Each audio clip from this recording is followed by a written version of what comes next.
It is March 23, 2015, 1:53 p.m. The police in Vallejo, California receive an emergency call.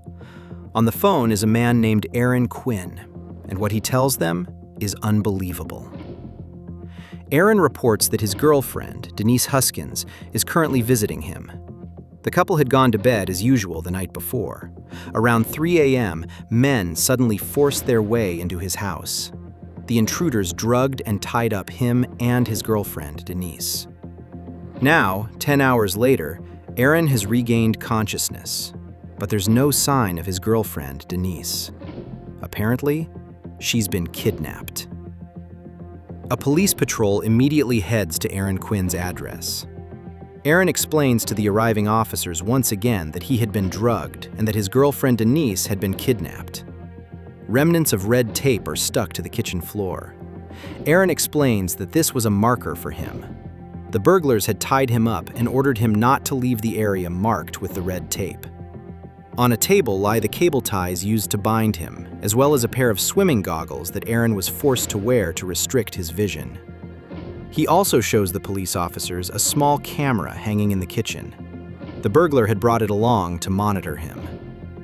For a couple of suburban cops who were probably hoping for a quiet midday patrol, that's likely quite a lot of rather absurd information all at once. So they have Aaron Quinn explain everything to them again from the very beginning. Now, they said from the start, Vallejo detectives did, that Mr. Quinn's story was simply too fantastic to hold up, to be believable at all at this point. My name is Denise Huskins, and I'm kidnapped. Otherwise, crime.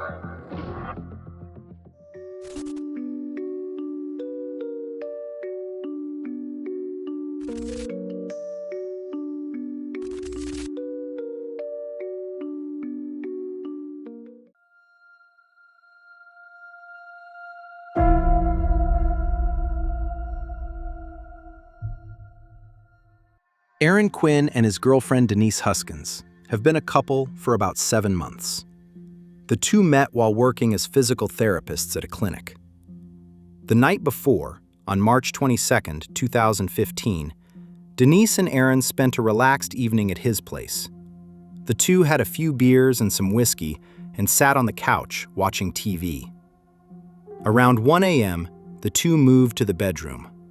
Then, according to Aaron, he was rudely awakened around 3 a.m. on the morning of March 23rd by the glaring light of a flashlight shining directly in his face. At that very moment, he heard an electric buzzing sound that sounded like it was coming from a stun gun. Aaron couldn't make out much against the glare, he said later, only that a strange white guy is standing in front of the bed. He addresses both Denise and him by name and orders them to turn over onto their stomachs. Then, Denise has to tie Aaron's ankles and wrists with zip ties and open the large closet in the bedroom. The intruder grabs Aaron and drags him into the closet. There, she puts the taped-up goggles and a pair of headphones on him. Through these headphones, Aaron hears soft music.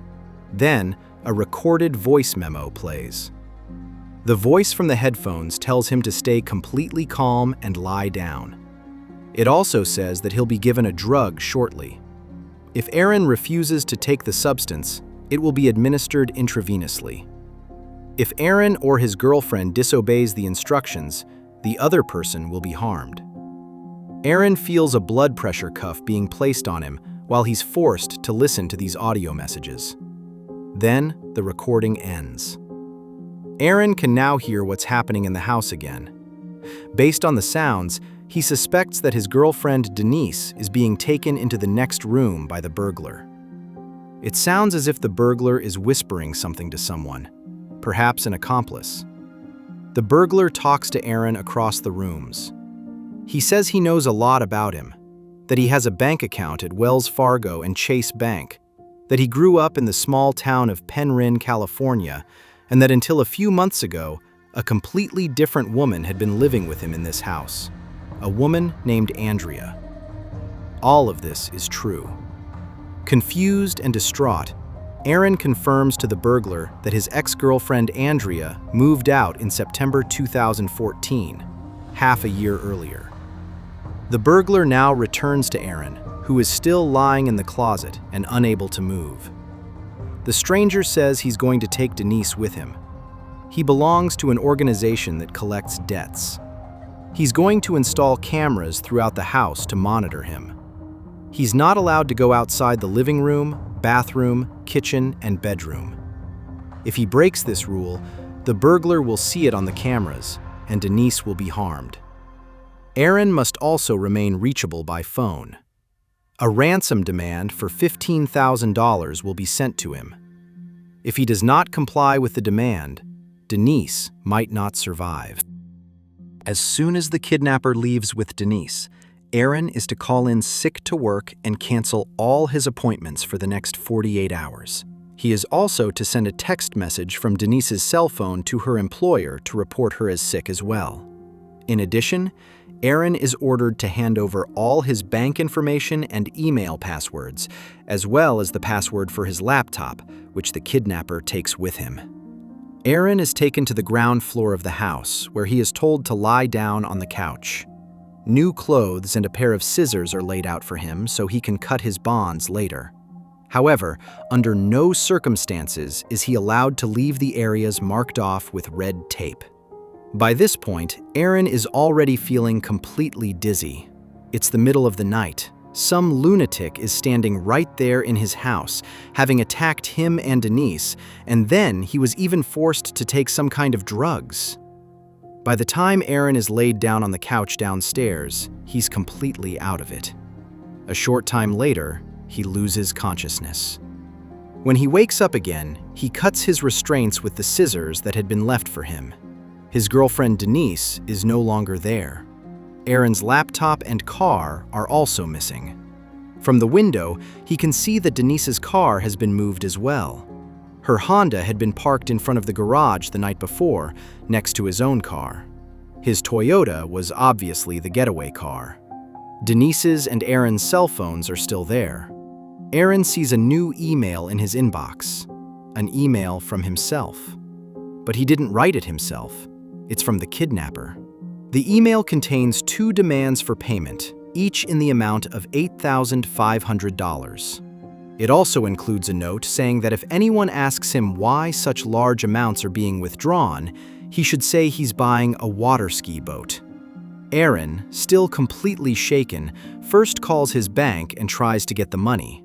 Then he calls his brother, who works for the judicial authorities, and asks him for advice. Aaron is told to call the police as soon as possible, which he does on March 23, 2015 at 1:53 p.m. This brings us back to the beginning of the story, and to the patrol officers. The whole thing sounds like a wild adventure from start to finish, straight out of a thriller. But the fact remains for the police. Denise Huskins is indeed not there. And there's no sign of the car either, exactly as Aaron had said. Yet the police also find some things in the house rather strange.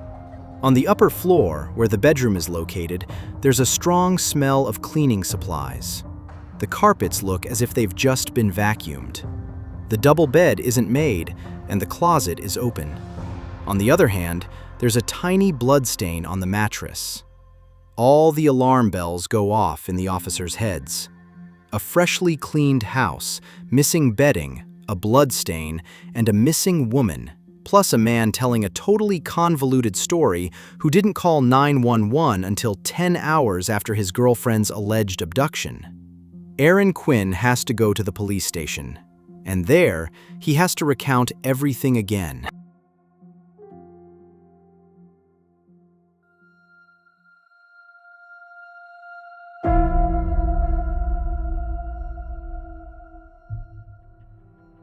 Aaron is cooperative with the investigators and describes everything down to the smallest detail. Meanwhile, the police launch a search for Denise Huskins and for Aaron's Toyota. The car is found fairly quickly. At 6 p.m., the car is found in the parking lot of the Department of Veterans Affairs Mare Island Clinic. The car was neatly parked and locked. The car keys were placed on the left rear tire. Red adhesive tape, similar to the strips found on the kitchen floor at Aaron Quinn's home, is once again discovered on the vehicle. The first step now is to conduct a forensic examination of the car. Aaron is questioned late into the night of March 24th, as the police do not believe that Denise Huskins was kidnapped. They don't even believe she left Aaron's house alive. Denise is gone. There's blood on the bed. Aaron's car and the bedspread are missing. The emails from the alleged kidnapper come from his own account. He didn't call 911 for 8 hours, and he had been drinking the night before.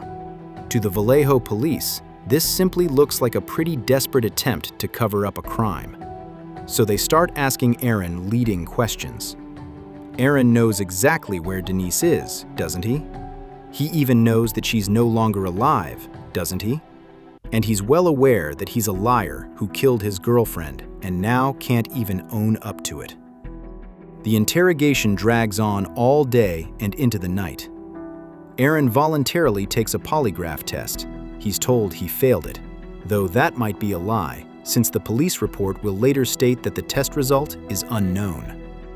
When Denise Huskins' parents are contacted by the police and informed of their daughter's abduction, they are, of course, horrified, especially since they haven't even met Aaron yet. And now, Denise's parents learn that their daughter is said to have been abducted from the home of her new partner, of all places. The police set out to form an independent picture of Aaron. After all, he himself said that the kidnappers had asked him about his ex, Andrea. So not only is Aaron questioned about Andrea, but the police also promptly summon Andrea directly to give a statement. Aaron and Andrea weren't just dating, they were even engaged. Until September 2014. That's when Andrea is said to have cheated on him, after which he broke up with her. Right after that, Aaron started dating Denise. And as life would have it, Aaron, Denise, and Andrea all worked together at the same hospital, even on the same ward. In her interview, Andrea reports that she often felt pressured by Aaron even after they broke up. He still wanted something from her. Denise had also noticed this at work. Aaron confirms this himself as well. Just a few days before the kidnapping, Aaron and Denise had an argument. Aaron had sent text messages to Andrea that sounded quite intimate, even longing. Denise caught him in the act. The police believe they've identified the motive here, the reason Aaron might have harmed Denise. If they had talked again the night before about the love triangle with Andrea, it's quite possible that an argument broke out. The tide only turns when the police bring Denise's parents in for questioning as well. The investigators want to know if there's anything in her past that's unusual, something the investigators should know about. Their daughter, they say, is a grown, independent, and successful woman. But there is something from Denise's childhood that her parents reveal. She was abused as a girl. For the investigator leading the interview, this fact is clearly grist for the mill. The investigator explains the following to the parents, and these are explicitly the investigator's words and no one else's. When girls are abused, he says, it's not unusual for them to later recall the events in great detail in order to, as he puts it, relive that excitement. This is either extremely poorly phrased or simply disrespectful. He implies that Aaron might actually be telling the truth. Perhaps it's not him who's the suspect, but the kidnapping victim herself. The investigators now notice a possible parallel to a movie that had been nominated for several Oscars just a year earlier. The plot of the movie is that a woman catches her husband cheating, just as Denise caught Aaron. The woman in the movie then fakes her own disappearance to frame her husband for a supposed murder as revenge for the affair. And that forms the basis for a new theory by the police. It is now March 24th, 12:30 p.m. Denise Huskins has been missing for about 30 hours. Newspaper editor Henry Lee is sitting at his desk when he receives an email. He works at the San Francisco Chronicle, and today, Henry is in luck. The editor receives an email from Aaron Quinn's account, even though Aaron has been at the police station for nearly 24 hours, repeatedly explaining how his girlfriend Denise was abducted from his home. Apparently, the kidnapper sent an email to editor Henry Lee using Aaron's account. It reads as follows. Subject: Denise Huskins kidnapping. We kidnapped Denise Huskins and are holding her for ransom after breaking into Aaron Quinn's home. The kidnapping was not a hoax, and neither is this statement from us, the perpetrators. There is also a link in the email. The link leads to an audio file. In the file, you can hear Denise Huskins' voice. My name is Denise Huskins. I'm kidnapped. Otherwise, fine. She says she can prove that it really is her recording this message. Her first concert was Blink-182. Someone imitating her wouldn't know that. Furthermore, she survived her kidnapping. She can prove this because she knows that a German plane crashed in the French Alps. She's referring to the plane that was brought down at 10:40 a.m. local time.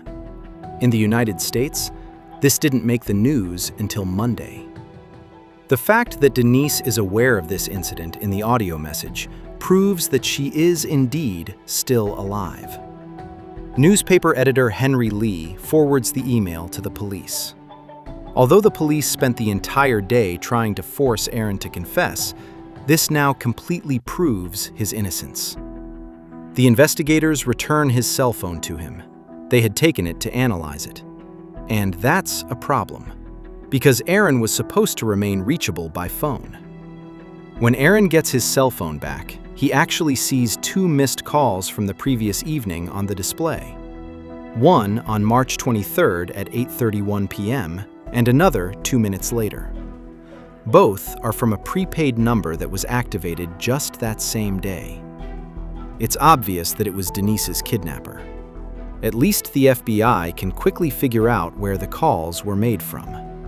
They came from Lake Tahoe in California, about 270 kilometers from Vallejo, and they're only realizing this now, 24 hours later. The chance of still finding the kidnapper and Denise at the scene is vanishingly small.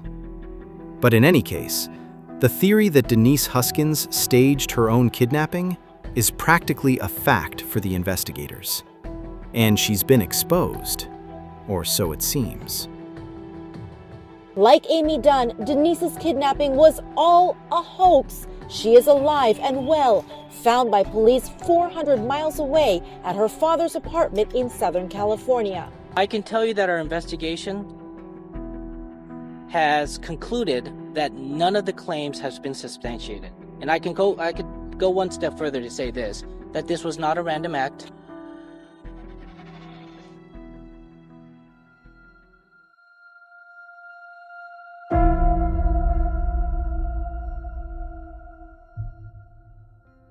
It is March 25th, 9:48 a.m.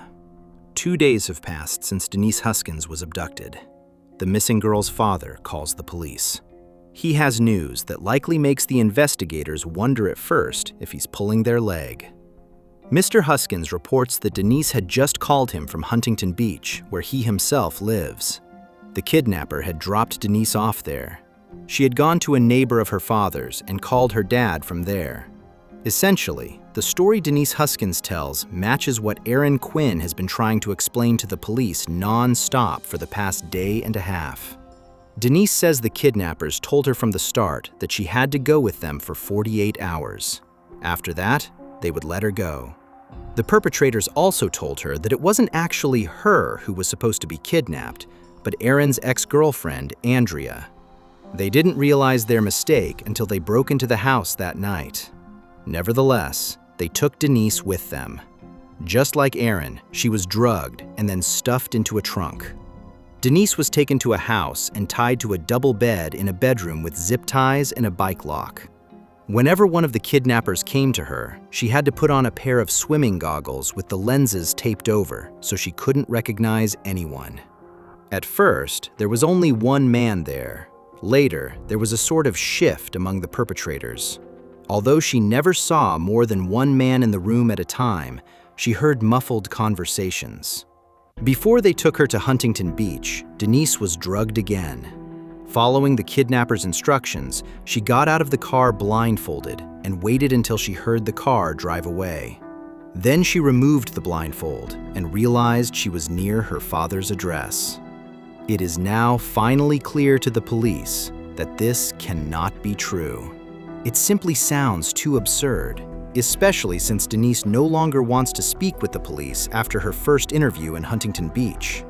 Instead, she leaves the city and completely avoids the authorities. For the investigators, this is just another admission of guilt.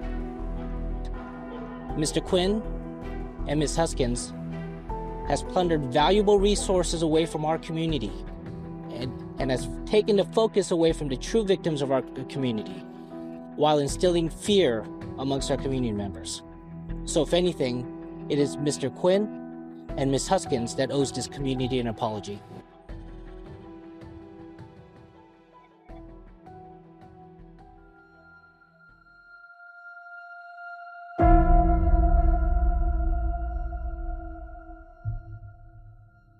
What the police don't realize, Denise Huskins is still terrified at this point.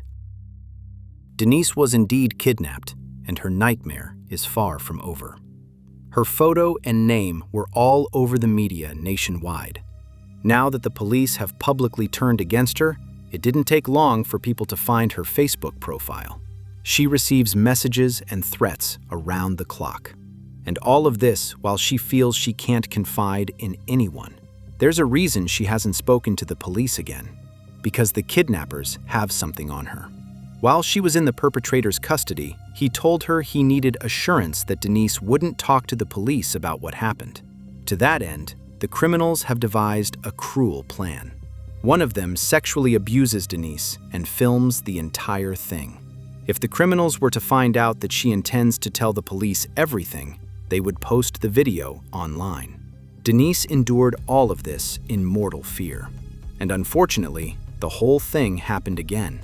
The perpetrator claims the first video wasn't good enough. Denise is supposed to act as if they were boyfriend and girlfriend, as if she wanted all of this.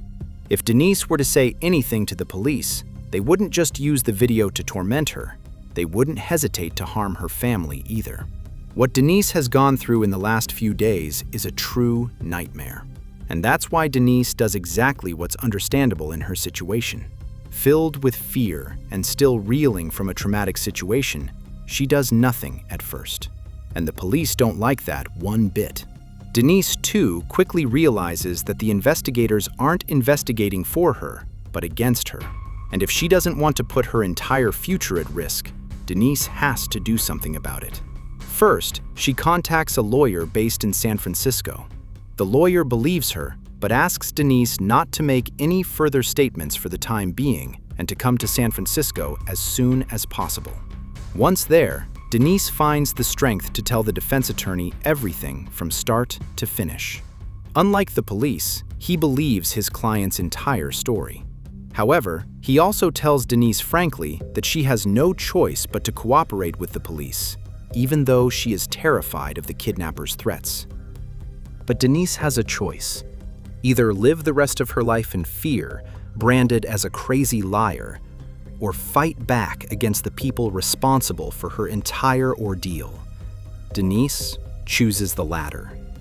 She even agrees to undergo an examination as part of the investigation so that the abuse can be documented. It's a rather vulnerable and courageous step, but one that the police do not appreciate. The police tell her that she needs to make a proper statement first. So Denise heads back to Vallejo to speak with the police. At least her lawyer is with her the whole time, even though that probably didn't help Denise all that much. Although she's still terrified of the kidnapper's threats, she now tells the police everything that happened. Denise is not offered the chance to speak with a female psychologist or police officer about it beforehand.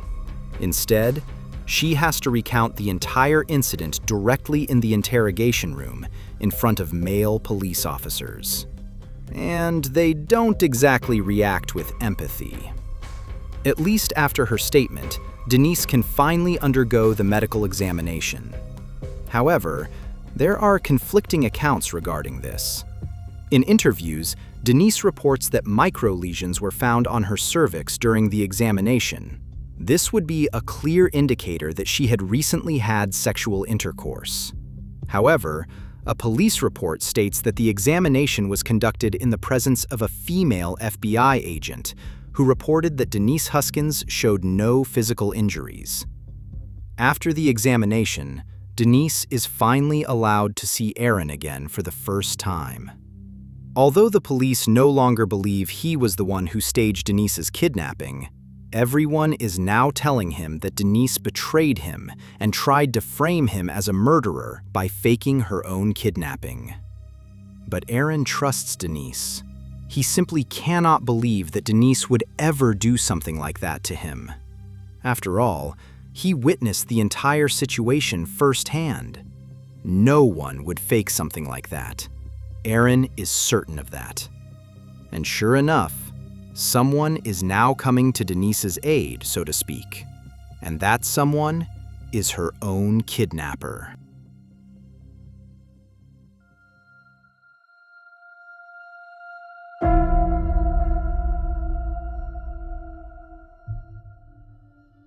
While Denise and Aaron see each other again for the first time, journalist Henry Lee is sitting at his desk, as usual.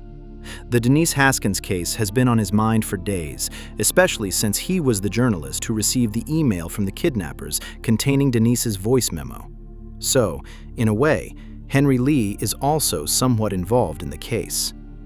The public, which still views Denise's story as a malicious hoax, is hungry for more and more details. One email reads, among other things, "I speak on behalf of the group that kidnapped Ms. Huskins. We are a group of, as one might say, professional thieves, although we haven't been doing this for very long and wouldn't describe ourselves as such. There are more than 2 and fewer than 8 of us. The operation went terribly wrong. Having made the leap from property crimes to this act, we feel deep remorse and sincerely regret that we have slipped into a life of crime. In particular, we are ashamed of the impact this has had on the victim, Denise. In a case that could probably be described as reverse Stockholm syndrome, we, and especially the one who held her down during the operation, were very impressed by the strength she displayed and by her personality as we spoke with her. We may be criminals, but we have a conscience. When we saw the impact our actions had on someone, it moved us deeply and caused us to rethink our lives." As if that weren't absurd enough, the sender goes even further. They wanted to help Denise prove that she was telling the truth about her kidnapping. The perpetrator writes, "What shook us was the police's response to Ms. Huskins, who was not only kidnapped, but had previously been the victim of several horrific crimes, the details of which we will not disclose as they were confided to us in a private moment while she was under the influence of drugs. Ms. Huskins was clearly kidnapped. We did it. We will present irrefutable evidence of this, and the Chronicle will report on it. We will not turn ourselves in or reveal our identities. Even after we've come forward, we do not believe there will be any clues that would allow the police to identify us. But it is still risky, and as things stand, it seems we could get away with anything. We'd rather take the risk of revealing the truth than live in a world where someone becomes a victim again." Attached to the email was a photo of a gun to which a flashlight had been taped. This was supposed to prove that the sender was indeed the kidnapper. And it seems to be really important to him because 2 days later, journalist Henry Lee receives another email from this address. Once again, the sender insists that Denise Huskins did not lie. She was indeed kidnapped and held against her will for ransom. The sender even directly criticizes the media and the police for portraying Aaron and Denise as attention-seeking nutcases. This is followed by pages of detail on the sequence of events from the perpetrator's perspective, their personal backgrounds, and so on. Photos are also attached, purportedly showing the room where Denise was held captive. In addition, photos of various items are attached, allegedly stolen goods from the gang. Editor Henry Lee, of course, forwards the emails to the police. They are able to confirm that the stolen goods in the photos do indeed match burglaries committed near Vallejo. But are the serial thieves really responsible for Denise Huskins' kidnapping? Or are they perhaps just trying to draw attention to themselves by capitalizing on a high-profile case? In any case, the police's digital forensics team is reaching its limits. The email was sent via an anonymous email service. The attached images have been stripped of all identifying metadata. But either way, the lead isn't taken very seriously. Instead, the authorities are considering further legal action against Aaron and Denise. They may not only have to cover the costs of all the police operations, but could even face a prison sentence. Denise and Aaron spend these days and weeks in great fear.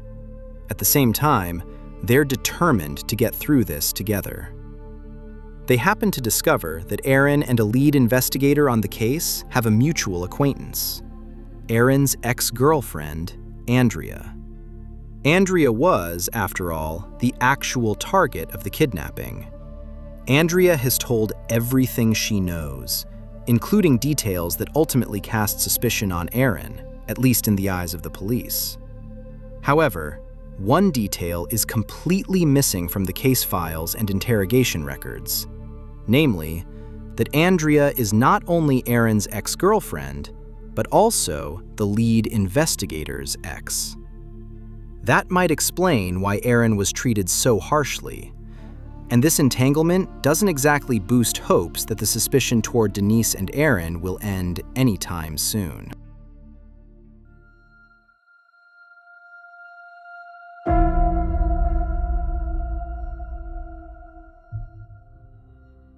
It is now June 2015, 3 months after Denise Huskins' abduction and subsequent release. We are not in Vallejo, California, where Denise and Aaron are recovering from the attack and fighting to be believed, but in Dublin, a small town about an hour away. In the middle of the night, the local police receive an emergency call. On the phone is a woman calling from her small family's home. She explains that she was awakened when a laser pointer was shown in her face. Someone has broken into her home.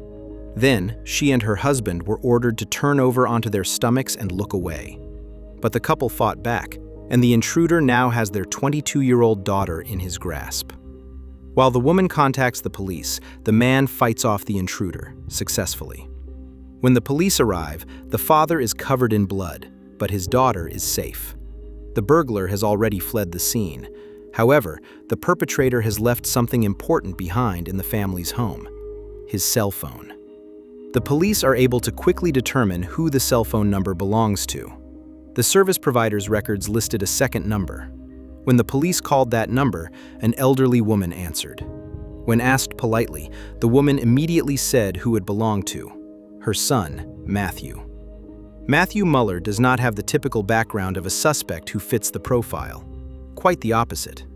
In the 90s, Matthew served in the Marines for 4 years. In the 2000s, he studied law at Harvard. He was never charged or convicted, but the records show that he had been treated as a suspect in sexual offenses on a few occasions. And so a clear picture emerges for the police of what the perpetrator likely intended to do during his break-in at the family's home. Fortunately, the parents' courageous intervention prevented their 22-year-old daughter from being further injured or traumatized. Meanwhile, Matthew's mother candidly tells the investigators where they can find Matthew so they can return his phone to him. At the time, he was staying at a family vacation cabin on Lake Tahoe. That's where the police were able to arrest him as a suspect in the Dublin break-in. In addition to Matthew himself, police find duct tape and zip ties in the cabin, as well as toy guns. A laser pointer is attached to one of them, so the situation becomes quite clear quite quickly. But somehow, something still seems to be off. All the windows in the cabin are taped shut or barricaded. In the bedroom, they find a syringe and a strong sleeping pill. The whole scene is strange enough that, after taking Matthew into custody, the police take another closer look around the cabin. Not far from the small house, a car reported as stolen is parked. One of the policewomen opens the trunk of the car and recoils in shock. Inside the trunk is a human torso and a black fabric jacket. At least, that's what it looks like at first glance. Upon closer inspection, it turns out to be an inflatable rubber doll with a plastic face glued on. Also in the trunk are a pair of swimming goggles, one with the lenses taped over, and a strand of blonde hair caught in the tape. It's unclear at first where these items came from, but the goggles are bagged and taken as evidence. When the police inform the owner of the stolen car, they also mention right away that the vehicle is connected to a burglary that's currently under investigation. The car owner is not only happy that his stolen car has turned up again, he's also observant and puts two and two together. He tells them about the so-called Mare Island Creeper. In 2014, several female students there were harassed by a man who stalked them and took photos of the young women through their bedroom windows.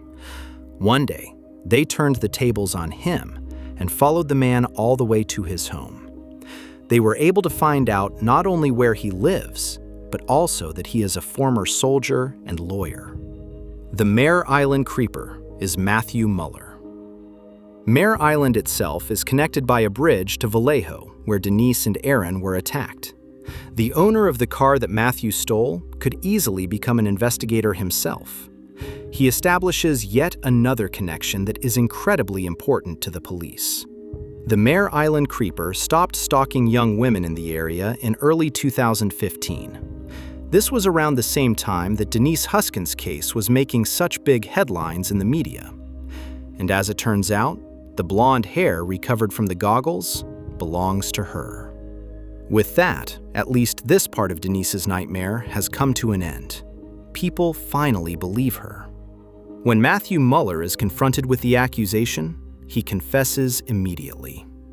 Matthew never revealed why he wanted to kidnap Andrea, nor did he explain why he simply took Denise instead. Matthew has always denied that there were multiple perpetrators. It is now believed that Matthew may have carried this rubber doll from his trunk during his attacks, so that in the dark, it would look like the shadow of a second person. Furthermore, audio recordings of whispering voices were found in his cabin. He may have simply played them back and talked to himself to create the illusion of multiple perpetrators. In 2017, Matthew was sentenced. For kidnapping, robbery, and sexual assault, he received a 40-year prison sentence. He has since confessed to additional crimes, dating back to 1993. Although the police had listed him as a suspect in several cases, they apparently never quite figured him out. The crime against Denise Huskins could even have been directly prevented. The police were well aware of the Mare Island Creeper. The victims tracked down the perpetrator themselves and were able to identify him as Matthew Muller. They also reported him to the police, but apparently no investigation was ever launched against him. And this despite the fact that he had stalked several women and taken explicit photos of them. And because he was never convicted as the Mare Island Creeper, he was able to abduct Denise Huskins in February 2015. Denise recounts in a Netflix documentary that she was abused 3 times in her life. The first time when she was 12, then again as a young woman, and finally at age 29 by Matthew. She explains that she was always met with skepticism whenever she spoke about what had been done to her. As a defenseless child, as a young woman who sought help from the police and was turned away, and even when she was literally torn from her life and abducted, no one believed her. This is not only incredibly cruel, but it also raises an important question posed by Denise Huskins. What has to happen to a woman for people to believe her? Both the officers who ignored the reports about the Mare Island Creeper and all those who publicly accused Denise and Aaron of lying are still on duty today. None of them have faced any consequences. Incidentally, the fact that investigators were able to establish the connection between Matthew Muller and Denise Huskins is ultimately thanks to one woman, Misty Kurosu, a police trainee. She was the one who found the swimming goggles in Matthew's cabin. She was the one who was certain that the long blonde hair on the goggles meant that Matthew had forced a woman to put them on while he was likely doing unimaginable things to her. And it was Misty who took the vehicle owner's tips about the Mare Island creeper seriously. Even though Denise and Aaron were incredibly disappointed in all the other investigators, they remain grateful to Misty to this day.